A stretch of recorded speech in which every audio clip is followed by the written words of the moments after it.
Hola, ¿qué tal, Colegio Chile? Le damos la bienvenida a este nuevo capítulo de podcast de nuestro primer ciclo del Colegio Chile. Por supuesto, estamos contentos porque hemos tenido una excelente recepción de también las personas que están escuchando estos podcasts. Y en el día de hoy tenemos un buenísimo capítulo, un tema que seguramente a muchos les va a gustar. Estamos, como ya es costumbre, en nuestro tercer capítulo, por supuesto, con nuestra querida apoderada, señora Madeleine. Muy buenas tardes, señora Madeleine. Buenas tardes a todos. Y hoy día la especialista que tenemos con nosotros es nuestra profesora Alejandra Cuevas. Nuestra profesora es coordinadora del desarrollo profesional, es profesora jefe también del tercero UDP, es capitana del departamento de matemática y es una especialista en las matemáticas. Muy buenas, profesora Alejandra. Hola a todos, gracias por la invitación y por la presentación también. Por supuesto, la medita. Y el día de hoy tenemos un tema, por supuesto, como ya podrán entender, relacionado con las matemáticas, y este se llama No se me dan los números. Para quienes nos estén escuchando y les gusten los números, o para quienes nos estén escuchando y no les gusten los números, las matemáticas, este tema es muy importante para usted y por supuesto para toda la comunidad del Colegio Chile, y queremos desde ya empezar a aclarar algunas cosas que son reales y que son mitos en relaciones a las matemáticas.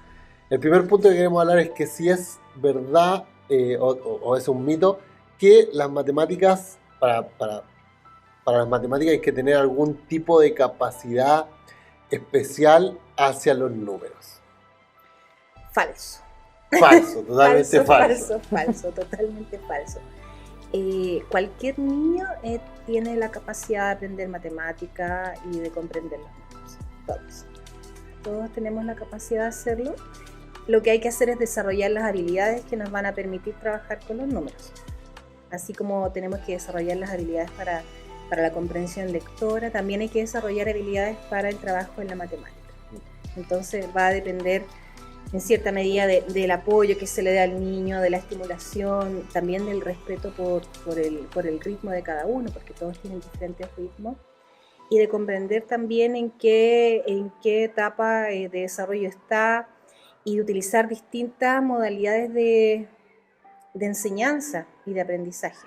Pero todos tienen la capacidad, así que eso hay que desecharlo completamente, sacar esa idea de la cabeza de que soy negada para las matemáticas. No, nadie es negada para las matemáticas. Simplemente, si a alguien le cuesta mucho, seguramente no ha encontrado el modo todavía de cómo hacerlo más comprensible, más cercano. Muchas gracias, profesora, porque estábamos conversando antes de partir. Señora Madeleine también tiene una experiencia también que contarnos en relación... Sí. Su perspectiva también. Sí, a mí me pasa que en mi caso el Tommy tiene facilidad para las matemáticas, pero yo creo que así como no tuvo la facilidad para el lenguaje, tenía la facilidad para matemáticas. Empezó primero con los números antes que con las letras.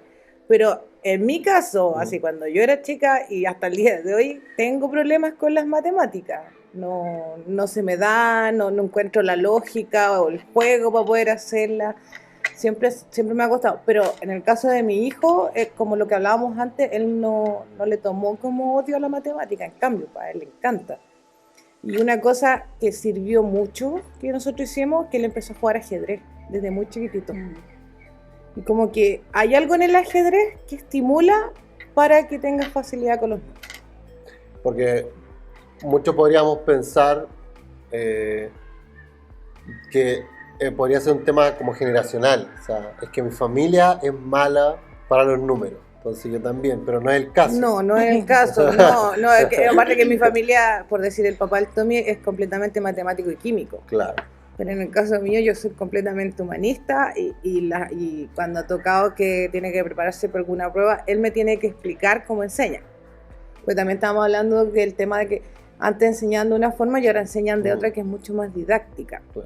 Claro, lo que pasa es que antes, bueno, yo también lo viví, a nosotros nos enseñaban solamente de forma simbólica, ¿cierto? Sí. En la actualidad la matemática se enseña aplicando el método Copici. El método Copici quiere decir que para aprender algo de matemática tengo que trabajar primero en la representación concreta, luego la pictórica y en tercer lugar la simbólica. ¿Por qué es importante aplicar el método Copici, sobre todo en primer ciclo? Porque los niños están en una etapa de desarrollo que es el pensamiento concreto. Los niños son concretos. Entonces, y son literales. Lo que uno les dice, ellos lo ven de esa manera así. Y los números son abstractos. Y a nosotros nos enseñaron matemática abstracta. Entonces, quienes ya teníamos desarrollado el pensamiento abstracto desde pequeños, porque por eso les decía que es súper importante también entender que no todos tienen el mismo ritmo y no todos han desarrollado el pensamiento a la misma edad. Hay una cuestión teórica que dice que a cierta edad se adquiere, pero no todos lo adquieren a la misma edad. Algunos se demoran más que otros. Entonces, a nosotros nos enseñaron todo simbólico y los símbolos, que son los números, son abstractos. Yo no puedo tocar un número. No se puede. No estamos entrando en materia más profunda. Claro, el número es algo abstracto, porque el número, el que yo conozco, que es el símbolo, es una representación de una cantidad.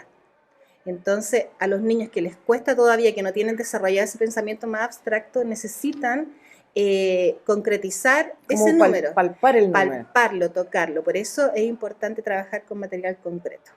Y no solo acá en el colegio, sino que también en la casa. Por ejemplo, si estamos aprendiendo a sumar, tomar cosas y juntarlas y contarlas y sumarlas, pero de alguna manera el niño tiene que vivenciar ese proceso y comprender que en definitiva el número lo que hace es representar esa cantidad que estoy tocando. Una vez que ya logro comprenderlo a través del material concreto, puedo pasar a lo pictórico, que es cuando empiezo con los dibujos. Primero con dibujos como animalitos, frutas, qué sé yo, y después con dibujos que se van acercando más a la abstracción, que son las figuras geométricas, pintar cuadrados, pero ese es el proceso que se sigue actualmente y con el cual podemos garantizar que aquellos niños que aún no tienen desarrollado el pensamiento abstracto, sí puedan trabajar la matemática en otras modalidades de representación. Y antes era todo simbólico, entonces el que no tenía ese pensamiento abstracto, en realidad no entendía lo que estaba haciendo. Y al final lo que había que hacer era aprender, era memorizar, aprender súper bien cuál era el procedimiento, y si se me olvidaba un paso, ahí moría, moría en el intento. Entonces, claro, al final uno tenía que aprender mecánicamente cómo resolver ejercicios, pero sin entender por qué lo hacía. Bueno, de hecho yo... que sí tenía desarrollada esa habilidad, hay aspectos de la matemática que yo entendí realmente recién en la universidad, porque yo sí las podía hacer, sí podía resolver ejercicios complejos en la enseñanza media, pero recién entendí lo que estaba haciendo cuando lo vi de manera más profunda en la universidad. Por eso es súper importante, en relación a lo que dicen también, de poder llevar esto también a la vida diaria, no solamente tratar un trabajo en conjunto de padre y de la escuela, de motivar también el aprendizaje en relación a las matemáticas. Motivarlo y no traspasar los miedos y las dificultades. Si la mamá o el papá tuvo dificultades cuando lo vivenció en el colegio, no traspasarle esos miedos. Porque esta es otra historia. Claro. Y lo que queremos es que no se repitan esas mismas dificultades en nuestros niños, ¿cierto? ¿Qué es lo que pasa con...? Sí, porque uno siempre quiere que su hijo sea mejor de lo que uno fue. Y lo que sí me resultó bastante fueron los juegos, siempre jugando, que lo viera de forma entretenida, porque como yo vi que para él era mucho más fácil los números, le empecé a dar y le daba con los juegos, hacía que él comprara. Claro. Que palpara la plata y supiera el valor por los números, y así pudiera saber cuánto vueltas y verlo como algo normal, no como que era del colegio nomás. Claro. Ese es el otro camino, el juego. Y hay bueno, la mayoría de los juegos requieren de un cierto desarrollo de pensamiento matemático. La lógica es matemática. Cuando yo juego algo tan sencillo y antiguo como un ludo, estoy tirando los dados y cuando avanzo tengo que sumar, cuando retrocedo tengo que restar. Entonces en juegos tan como sencillos, el Metrópoli también. El Metrópoli, que cuento dinero, puedo transformar cantidades de dinero de billetes a monedas en otras aplicaciones.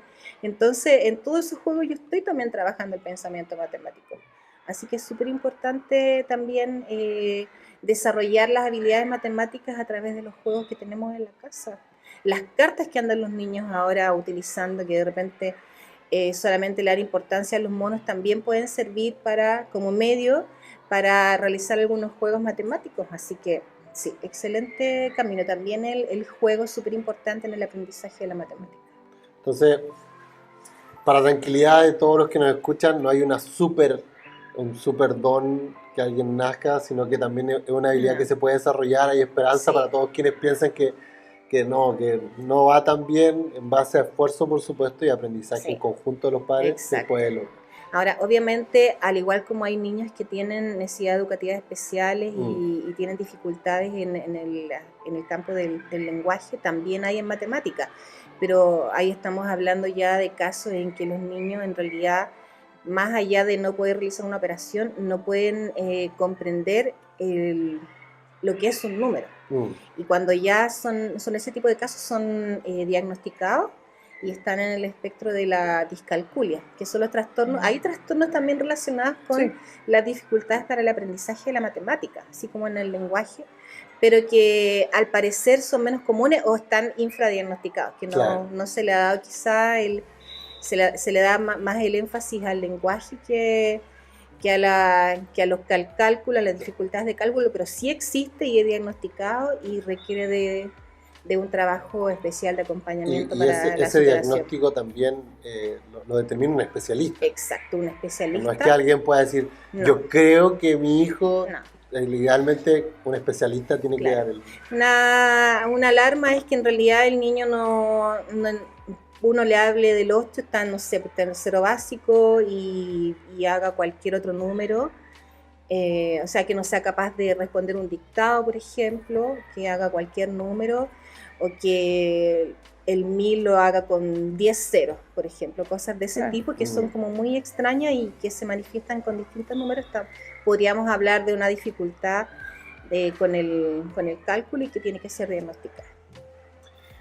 Otro tema muy polémico, un mito, muy polémico por supuesto en estos tiempos, ya un poco, que podríamos decirlo, retrasado también de la antigüedad, pero se habló siempre, incluso a nivel laboral, de que los hombres tenían más habilidad en las matemáticas que las mujeres, y las mujeres estaban ligadas a un lado un poco más humanista. ¿Eso es una realidad o es un mito?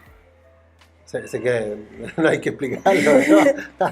Lo que pasa es que sí se transformó en una realidad, pero tiene que ver con aspectos sociales y culturales. No es que la mujer tenga menos habilidades matemáticas que los hombres, sino que la mujer siempre estuvo relegada a otro tipo de labores. La mujer era la romántica, la que hablaba bonito, la que tenía que aprender para prepararse para ser dueña de casa, para criar a los hijos, siempre con amor, y el hombre siempre fue como un poco más rudo, que, bueno, ya sabemos toda la historia, ¿para qué vamos a entrar en detalles? Pero estamos viviendo actualmente un proceso de empoderamiento de las mujeres y que obviamente también se ha visto reflejado en que cada día hay más mujeres estudiando ingeniería, cada día las niñas se están superando más en la matemática, porque sí hay que reconocer que había un rezago, pero más que... Como cultural. Sí, cultural totalmente.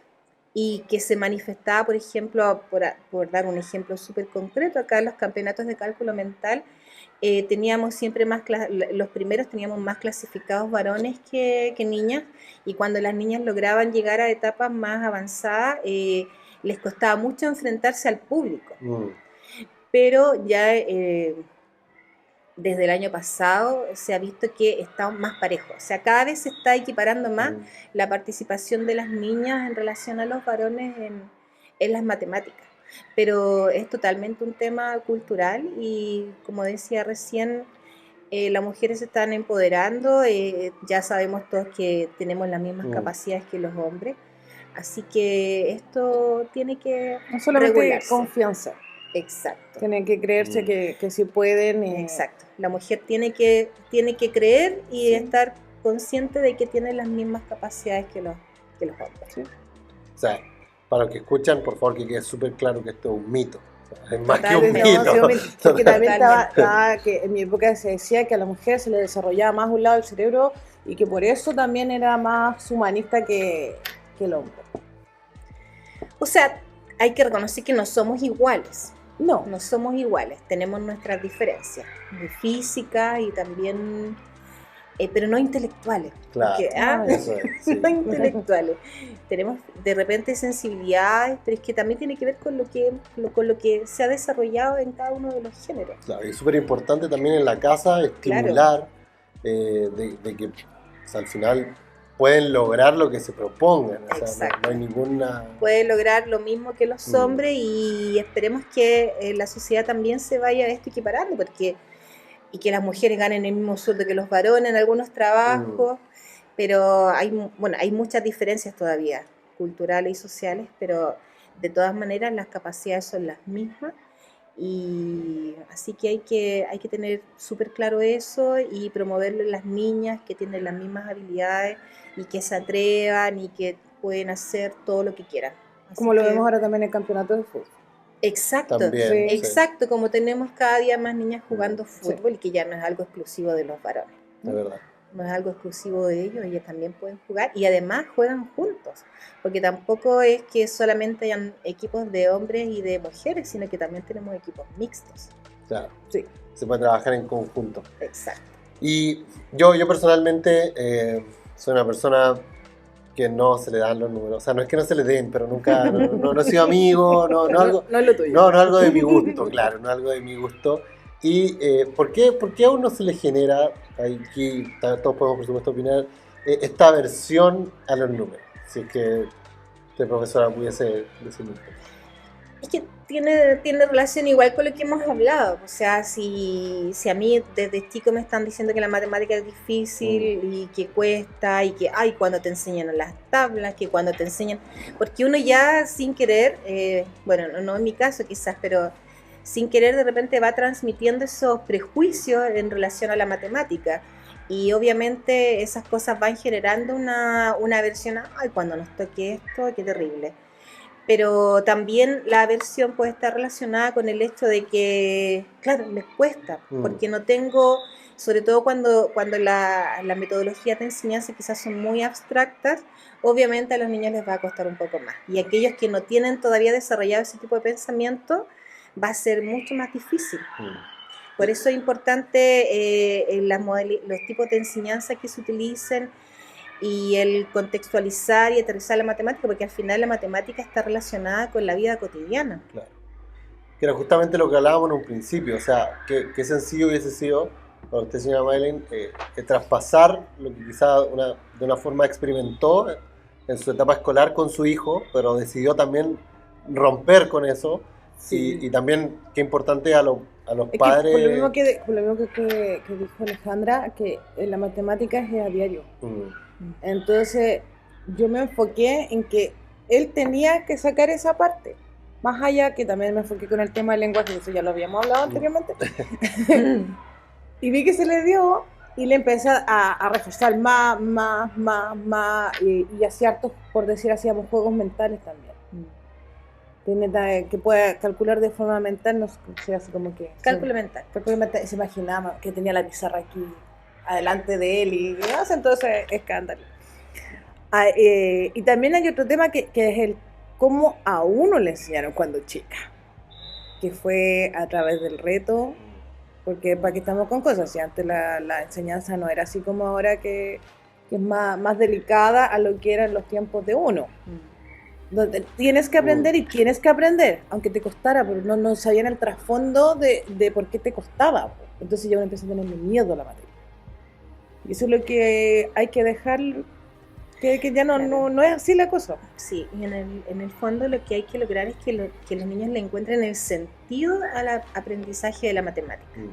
Porque también provoca la aversión no entender para qué estoy aprendiendo esto, para qué tengo que multiplicar, para qué tengo que dividir, para qué tengo que hacer. Si no le encuentran el sentido, obviamente no los va a motivar. Pero el tema es ese, que entiendan para qué les sirve, y por eso es súper importante contextualizar, aterrizarlo a la vida cotidiana. La matemática está en todas partes, la geometría, estamos rodeados de geometría. Sí. A donde miremos hay figuras geométricas, hay cuerpos geométricos, hay distancias que recorrer, tenemos largos, anchos, o sea, está todo, está presente en todas partes. En las noticias tenemos estadística, los gráficos, o sea, todo lo que los niños están viendo en matemática lo pueden ver en alguna parte de su casa o en un diario, en una revista, está en todas partes. Lo importante es que hagan esa relación, ese clic, que lo aterricen, que lo contextualicen.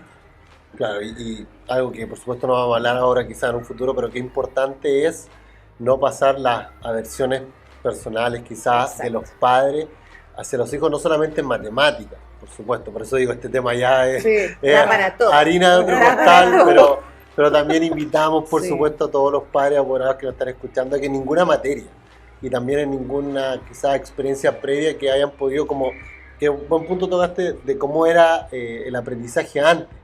Y muchas veces quizás se malinterpretan cosas que suceden dentro de la escuela, pero ahora funciona totalmente diferente. Hay leyes, hay protocolos de convivencia escolar, y que quizás cosas que uno experimentó cuando iba a la escuela no tienen por qué repetirse y tampoco generarle una aversión a todo lo que es el contexto escolar de los niños. Pero no me quiero detener en ese punto, por supuesto, que ya podríamos hablar de otro podcast. Entonces, ¿cómo podemos estimular entonces el razonamiento matemático hacia los niños? Y incluyendo, por supuesto, desde párvulo, porque en párvulo tienen una asignatura que se llama pensamiento matemático. Sí, pensamiento matemático. En la casa con situaciones de la vida cotidiana, cuando hay que ir a comprar, cuánto dinero necesito, me tendrán que dar vueltos, cuando reciben mesada también, contar los pasos, los niños más pequeñitos que están aprendiendo a contar hasta el 20, contar los pasos de, no sé, pues de la pieza al baño, o sea, una serie de cosas que puedo hacer durante el día que requieran de algún cálculo, de resolver algún problema, hacerlo, aprovecharlo, ir relacionando justamente con lo que están aprendiendo. Y los juegos, súper importante en el razonamiento matemático también, los juegos como el álgebra, muy buen juego para desarrollar el pensamiento matemático.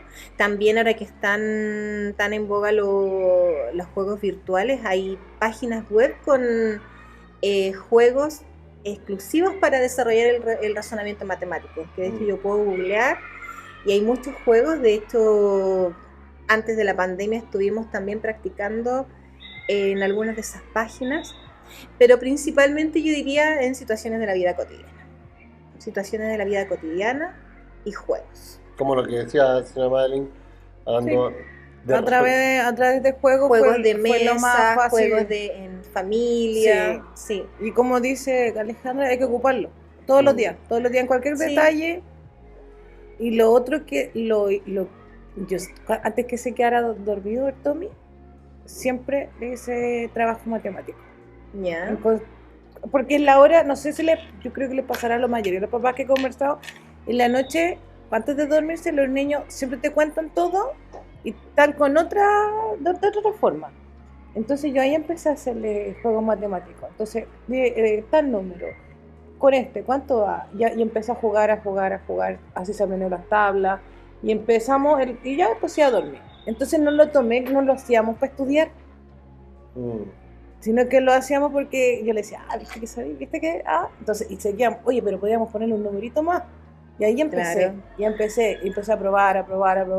Pero en la noche, antes de dormirse, no sé si a todos les servirá, pero a mí me sirvió. Sí, y para los más pequeñitos y que están con números más pequeños, no sé, usar dulces, las bolitas también que tienen todavía algunos niños, las muñecas, los peluches, con cualquier cosa, no sé, pues, algo tan sencillo como, oye, y si le regalamos a tu hermano, ¿cuántos te van a quedar? O si nos comemos una cantidad de dulces, ¿cuántos te van a quedar? Y si yo te regalo esto, pero buscar la forma lúdica de hacerlo entretenido y cercano, que sea algo real, porque eso es lo que hay que hacer con la matemática, contextualizarla, porque si nos enfrentamos solamente a números, es probable que se nos escape un poco de las manos y sea algo demasiado abstracto para un niño que aún no ha desarrollado ese tipo de pensamiento. Porque Súper. están en pleno desarrollo, así que es muy probable que muchos todavía no lo tengan desarrollado. Claro, entonces es súper importante el estímulo también que comience también en la casa, por supuesto. Porque muchos podrían decir, quizás no lo sé, el colegio es el lugar en el cual tienes que aprender matemática y ahí te tienen que enseñar y se acabó. Claro. Y en la casa, no sé, no voy a decir que no se estudia, pero no es el lugar donde uno le enseña. Y el lugar, el diario vivir es el escenario perfecto al final para poder estimular este razonamiento matemático. Es que es súper importante porque en definitiva, claro, acá enseñamos procedimientos, estrategias, pero es súper importante que los refuercen en la casa porque en definitiva la matemática va a servir para desarrollar competencias para la vida. O sea, una persona que logra aprender la matemática, que logra aprender a multiplicar, a dividir, a sumar, a restar, que son las operaciones básicas, va a poder resolver muchos problemas en su vida. O sea, hasta como comprender algo que para algunos puede parecer como tan lejano para un niño, por ejemplo, pero en su vida adulta lo va a entender cuando, por ejemplo, tenga que pedir un crédito y no entienda lo que es una tasa de interés o cómo calcular las tasas vienen con decimales. Entonces, que está tan en boga el alza. Claro, entonces esos son temas que uno los comprende cuando ha trabajado con ese tipo de operaciones, cosas de la vida diaria. Y comienza el primer ciclo. Claro, el manejo del espacio, que es geométrico, nos va a servir para conducir un automóvil, para entender si el auto cabe o no en un lugar para estacionarlo. O sea, son cosas que parecen muy, pero ¿qué tiene que ver eso? Tienen que ver. Un niño que no logra el dominio espacial, en el futuro puede tener ese tipo de dificultades, o andar chocando como en las puertas, como me pasa a mí de repente, que choco con las puertas, porque tengo una dificultad con el espacio, pero son cosas reales. O sea, la matemática nos prepara para la vida, para situaciones de la vida diaria. Son competencias de la vida, así que es súper importante desarrollarla en situaciones reales, contextualizarla, porque la matemática está presente. ¿Sabes lo otro que he ocupado también? Es que yo le digo, no sé, explícamelo tú. Que se dé el tiempo. Eso para todo. Para todo. Le digo yo, explícame, no sé. Para cualquier asignatura es una buena estrategia, que el niño lo explique con sus propias palabras, qué es lo que entiende. Con sus propias palabras, no que lo aprenda de memoria. Esto es así o este es el procedimiento, no, sino que con sus propias palabras qué es lo que entiende en relación a cualquier cosa determinada. Sí. Y para terminar, primeramente, señora Madeline, un consejo para los padres, madres, apoderados, que vean que sus hijos, que sus estudiantes no les gustan los números, porque de que hay que aprenderlo, o sea, no hay ningún otro camino. Pero no queda otra opción. No queda otra opción, podamos entenderlo de esa forma. Pero un consejo para quienes no están escuchando. Un consejo, como lo que habíamos hablado, a través del juego creo que es la mejor instancia donde se pueda divertir y que no sea algo forzado. La matemática, creo que nunca hay que forzarla, porque si no, no vas a entender. Es como mi consejo que les puedo dar, y yo sé que a algunos les fue mal la primera prueba de matemática. Hay que estudiar más, no los reten a los chiquillos, por favor. Hay que ver en qué se equivocaron, y lo otro también, preguntarle, como te decía, explícame cómo se hace, y así uno puede ver las fallas que tiene. Y la matemática de ahora es mucho más fácil a lo que teníamos nosotros. Entonces también en el apoderado, revisar el cuaderno, ver lo que se está pasando, ver los PPT, todo ese tipo de cosas, y ahí uno se puede interiorizar en el tema. Buenísimo. Profesor Alejandra, ¿algún consejo para los padres? Que no se desanimen, no se den por vencidos. Recuerden que cada niño tiene su propio ritmo de aprendizaje. La nota no es lo más importante en la vida. Es importante pasar de curso, sí, pero con los aprendizajes logrados. Así que no se desanimen, desanimen. Ahí sí. Sigan intentándolo. Y muy bien, como dice la señora Madeleine, el juego. aprovechen los juegos y de hacer partícipe a los niños de situaciones sencillas de la vida diaria que los van a llevar a entender para qué sirve aprender la matemática y practicar. Aquí también es súper importante, cuando ya llego al trabajo simbólico, la práctica. Buenísimo, así que damos muchas gracias, señora Marín, por estar hoy día hoy con nosotros, profesora Alejandra, también y a todos quienes nos escuchan y como decía el título de este podcast, no se les dan los números, hay esperanza, no nos demos por vencidos, se pueden dar los números y sobre todo también si trabajamos en conjunto, todos en conjunto haciendo escuela, padres, profesores, por supuesto, toda la escuela primer ciclo, Colegio Chile, así que le damos muchas gracias a todos por conectarse el día de hoy, por escuchar. Les animamos, por supuesto, si no ha escuchado los otros podcasts, a escucharlo y si también tiene un tema de interés que le gustaría que pudiésemos tratar, no tenga ninguna duda en escribirnos, porque también vamos a estar gustosos de poder escuchar, leer sus dudas, sus consultas y, si es posible, llevarla a cabo a través de un podcast. Así que sin más, muchas gracias a todos y nos vemos en el próximo capítulo. Chao, chao. Chau, gracias. Chao, gracias.